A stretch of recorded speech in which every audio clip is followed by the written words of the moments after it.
गुज़िश्ता रोज़ कौमी असम्बली का एक और हंगामा खेज इजलास हुआ।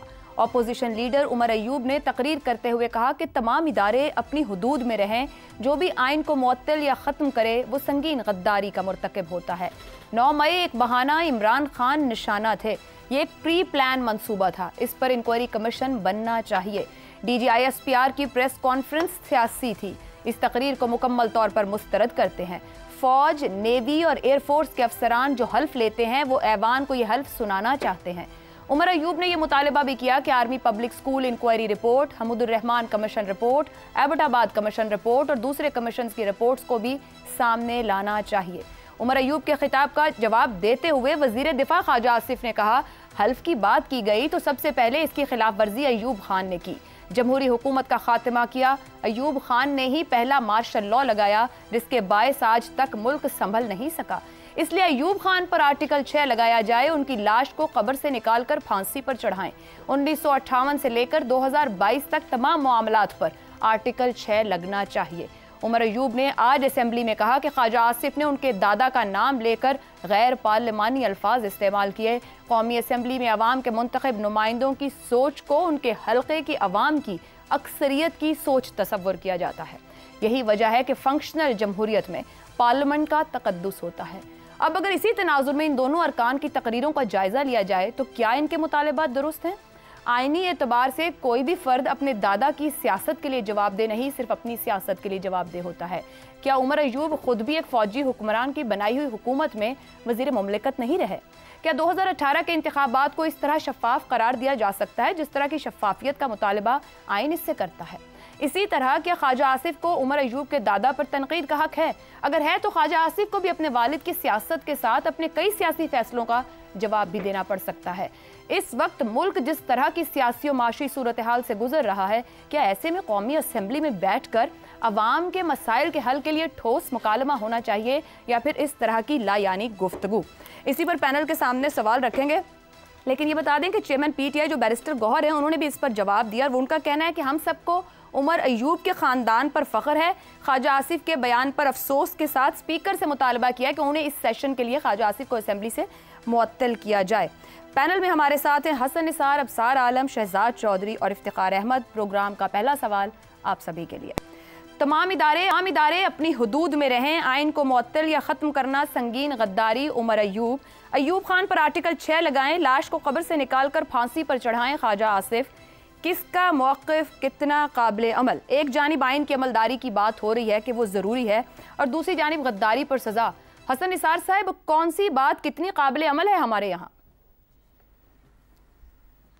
मेरा तो ये एक बहुत पुराना थीसिस है। देखें, इस पर्टिकुलर इंसिडेंट पे तो एक मुहावरा याद आता है कि जी छाछ तो बोलने यहाँ तो छलनियाँ भी बोलती हैं। जनरल ज़ियाउल हक की सियासी औलाद, बल्कि उसकी औलाद की औलाद के मुंह से इस तरह की बात जचती नहीं, लेकिन वो कहते हैं ना, या ढिठाई तेरा आसरा, या बेशर्मी तेरा आसरा। देखो सिलसिला चलो मेरा वो फुपीदा पुत्र सी अयूब खान, कब्र तो फिर कातिल डिक्टेटर की भी उखाड़नी पड़ेगी। मुनाफिक तरीन आदमी, पाकिस्तान का कल्चर बर्बाद कर गया। मेरे एक दोस्त हैं रशीद भट्टी, 2-3 दफ़ा MP रहे हैं, उनका बेटा अब है।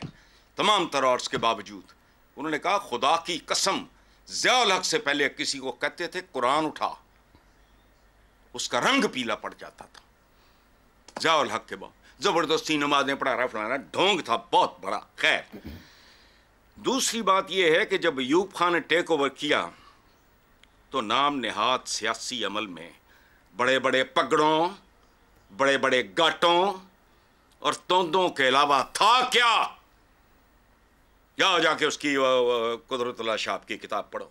ईस्ट पाकिस्तानीज ने कहा कि अमेरिका से जो भीख आई है सैनिटरी के सामान की, कुछ हमें दो। तो जवाब क्या दिया गया था इन बदमाशों की तरफ से? क्या तुम्हारे लिए रफा हाजत के लिए केलों की गाछ बहुत है? क्या कहा पड़ा? कुदरतुल्लाह शाह उस वक्त जूनियर था and he was taking the minutes of the meeting. अच्छा, नेहरू ने किन के बारे में कहा था कि मैं तो दिन में इतनी धोतियां नहीं बदलता।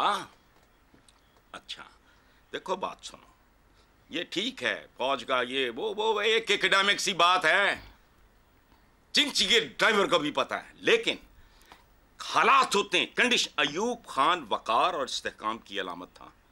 ना उसने सरे महल खरीदे, नेवन फील्ड खरीद कर मुल्क को गाली दी कि ये सिर्फ हुकूमत करने के काबिल मुल्क है, रहने के काबिल नहीं।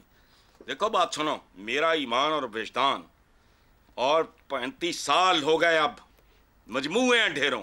मेरा तो 3-4 सब्जेक्ट्स हैं कि सियासतदान अगर करप्ट, नाअहल, आपस में दस्तो गिरेबां, मेरिट के दुश्मन और खुदगर्ज ना होते तो फौज कभी आंख उठाकर भी न देखती।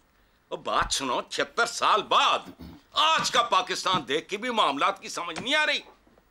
कौन है ये? इनकी औकात क्या है, ग्रेस क्या है, इनमें डेप्थ कितनी है? लल्लू पंजू हर बंदा उठ के कह रहा है मकालमा करो तो ये करो तो वो करो। ये कोई डंगर को इधर जा रहा है, कोई इधर जा रहा है। कौन लोग हैं ये फॉर्च्यून हंटर्स हैं। हम पता नहीं जमहूरियत को जमहूरियत, इसको जमहूरियत भी कहे जा रहे हैं, इसको सियासत भी कहे जा रहे हैं। वोट से लेकर पार्लियामान में जाते हैं, निजाम हमारा यही है, मुंतखब नुमाइंदे हैं। ओ भाई, आपने वारदात की हुई है,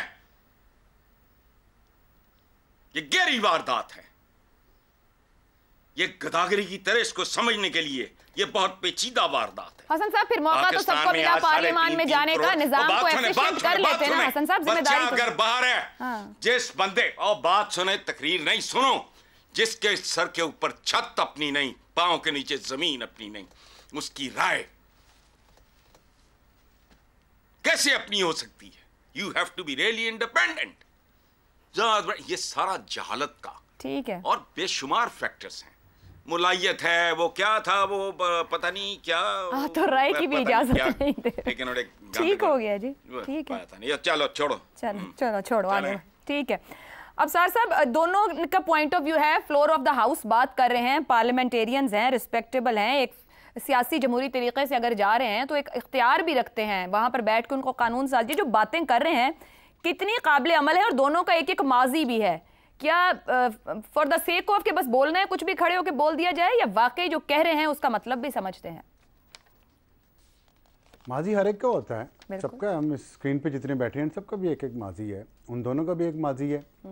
और जो बातें की आपने अपने इंट्रो में कहा कि वो संजीदा मामलात पे बहस होनी चाहिए। पार्लियामेंट देखें आवाम की नुमाइंदा होती है, ये जैसे गांव में एक चौपाल होती है, ये बहुत बड़े साइज़ की चौपाल है, हर किस्म की बात होती है।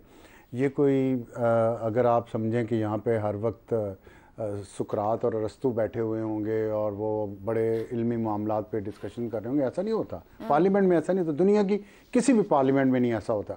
खलीफा अव्वल को मुंतखब करने के लिए, खलीफा राशिद को मुंतखब करने के लिए हज़रत अबू बकर सिद्दीक रज़ी अल्लाह तआला अन्हु को जो पार्लियामेंट चौपाल पंचायत बैठी थी उसमें भी बहुत गुफ्तगू हुई थी। वो पढ़ी उसकी तफसील, कितनी लंबी लंबी तकरीरें हुई थी और क्या हुआ था। खैर बहस मैं करना नहीं चाहता। बिल्कुल दोनों का एक एक माजी है। ख्वाजा आसिफ के वालिद ख्वाजा सफदर, आपको मेरी आवाज़ आ रही है? जी बिल्कुल आ रही है। उन्होंने अयूब खान की आमरीत का मुकाबला किया और डट के किया। ख्वाजा आसिफ के वालिद ख्वाजा सफदर मजलिस शुरा के वो चेयरमैन बने। इस पे ख्वाजा आसिफ 3 दफ़ा असम्बली में माफ़ी मांग चुके हैं, कल भी उन्होंने मांगी है। तो ख्वाजा आसिफ ने और क्या कर सकते हैं वो? क्या अयूब खान जो 1951 में कमांडर चीफ बना था इस मुल्क का और उस वक्त तक उस कुर्सी से नहीं उतरा जब तक पाकिस्तान 2 टुकड़े होने के उस पर नहीं, एज पे नहीं पहुंच गया, जिसको हम आज बहुत फ़ख्र से कहते हैं सबसे बड़ा वो पाकिस्तान का नुकसान था, वो किसने करवाया? 1951 से लेके 1968 तक अयूब खान इस मुल्क का स्याह और सफ़ेद का मालिक था, जिसने इस मुल्क को तोड़ दिया। करता है कोई बात वकार और इस्तेहकाम? मुझे शर्म आती है ऐसे वकार और इस्तेहकाम पे जिससे मेरा मुल्क टूट जाए और मेरे समधी को अमेरिका की गंदारा मोटर्स का कब्ज़ा मिल जाए, क्योंकि मैं अमेरिकी पिट्ठू हूँ और अमेरिकी ग़ुलामी की मैंने इस खित्ते में अमेरिका का चमचा होने का, इस मुल्क में सबसे बड़ा चमचा होने का हक अदा किया। मैंने ईंट रखी जो आज तक हमें नहीं हिला सके, वो ईंट जो अयूब खान ने रखी। 1962 में चाइना और इंडिया की जंग हुई, चाइना ने कहा आप कश्मीर ले लें, हमने इंडिया की फ़ौज को इंगेज कर लिया है। भाई साहब की टांगें कांप गई, अमेरिका फ़ोन करके इजाज़त ली, उन्होंने मना कर दिया। वो एक वक्त था हमारा कश्मीर लेने का, नहीं ले सके। ये है वकार और इस्तेहकाम। ये है उनकी लेगेसी। और गौहर अयूब, अल्लाह उनको जन्नत नसीब करे, फौत हो गए हैं। उन्होंने कराची में फायरिंग की थी अपने बाप के, वो जो झुर्लू फेरा था।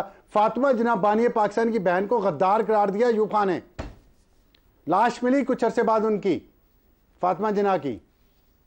अयूब खान उस वक्त सदर पाकिस्तान थे, इलेक्शन हार गए अयूब खान से, फायरिंग की गौहर अयूब ने। ये है हिस्ट्री। और उमर अयूब साहब कितनी जमातें बदल चुके हैं पिछले 15-20 साल में, मैं गिनती करूं तो भूल जाऊं। ये माजी है, तो ये माजी हो गया। इन माजी की बुनियाद पे दोनों जो कह रहे हैं, कितना और क्या काबिल अमल है दोनों की गुफ्तगू में से? काबिल अमल देखें, आर्टिकल 6 सब पे लगना चाहिए। इतनी बात तो उमर अयूब साहब की काबिल अमल है और मैं मानता हूं। और जो ख्वाजा आसिफ ने कहा वो बात तो उनके उसूली तौर पे ठीक है, लेकिन अमली तौर पे तो नहीं होना, ना होना चाहिए। किसी को कब्र में से निकाल के फांसी नहीं लगाना चाहिए। वो तो पॉइंट स्कोरिंग थी, उन्होंने कर दिया। बहरहाल अगर आर्टिकल 6 की बात करनी है तो अयूब खान से करनी पड़ेगी। और अयूब खान से सिर्फ आर्टिकल 6 की बात ना करें कि उन्होंने माशाल्लाह लगाया 2 दफ़ा, बल्कि ये बताएं ना 1962 में कश्मीर क्यों बेचा प्लेट में रख के, वकार और इस्तेहकाम के तहत अमरीकी एजेंट क्यों बनाया, हमें खुफिया अड्डे दिए अमेरिका को, क्या मिला उसके बदले में मुझे तो नहीं पता। मेरी नस्लें तो और किसी की नस्लें तो इतनी अमीर नहीं है, वो तो करप्ट भी नहीं थे। फिर गंदारा इंडस्ट्री कैसे मिल गई दुरुस्त है उनके समधी को, जो गौहर अयूब के हिस्से में आई, और उसमें से उमर अयूब को कितना हिस्सा मिलता है मुझे नहीं पता, आप पता कर लें। तो ये तो करप्ट तो सिर्फ सियासतदान है, ये तो दूध के धुले हुए हैं होंगे। मैं इतनी सी बात ही करता हूँ, इससे आगे तारीख में ना जाएं, बेहतर है। हाल में आ जाते हैं। जालौक जो है उसकी भी देख लें, औलाद अमीर है।